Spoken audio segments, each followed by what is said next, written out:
Hi everyone, I'm Daniela. Welcome to Black Cat Kitchen. Ciao, sono Lisa, la mamma di Daniela.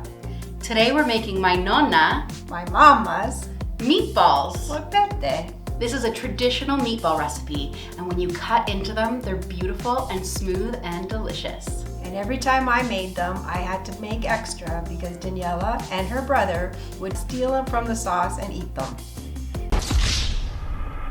These are really easy to make, so let's get into the recipe. See the description below for a list of ingredients. To a large bowl, add 800 grams of ground veal, 800 grams of ground beef, and 400 grams of ground pork. And we're just going to mix that all together until it's really well combined. Finely chop about 8 teaspoons of fresh parsley. I like using the flat leaf parsley because I prefer the flavor. When you're finished, it should look something like this. To our meat mixture, add your chopped parsley, 4 eggs, 2 teaspoons of onion flakes, 4 teaspoons of garlic powder, 2 teaspoons of salt, 240 grams of finely grated parmigiano reggiano, 340 grams of breadcrumbs, and lastly 220 milliliters of milk. And now we just start combining it all together. You need mussels.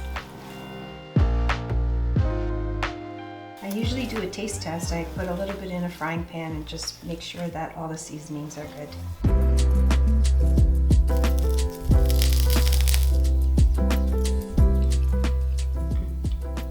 What do you think? Perfect? That's good. So we don't need to add anything else. Just like Nonna's. Okay. You can adjust the seasonings to your preference. This is the consistency you want your meat to be. You can see it's a nice cohesive color all the way through. Before we start rolling, we're going to preheat the oven to 180 degrees Celsius or 350 degrees Fahrenheit. Pour some olive oil into a small bowl. We'll use this to coat our hands while we roll our meatballs. And now start rolling your meatballs. You want to squeeze these tight so that they don't fall apart when you're cooking them. Okay. This is what your meatballs should look like. Place your meatballs on a baking tray ready for the oven. This recipe makes a lot of meatballs. I like to freeze my spare meatballs by taking a baking sheet and lining it with greaseproof paper. Put them in the freezer for about 12 hours. Once they're frozen solid, you can transfer them to a bag and they'll last in your freezer for a few months. You'll want these to bake for about 45 minutes or until they have a nice golden crust on the top. I like to put my meatballs into my tomato sauce to allow that flavor to really develop.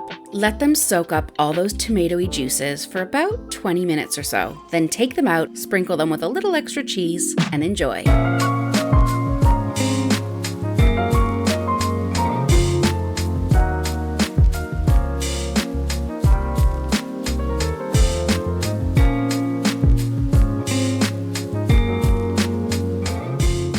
Thanks so much for watching. If you're hungry for more, check out our recipe up here. And hit that subscribe button down here. Make sure to leave us a big thumbs up and a comment down below. We'll see you next time. Ciao.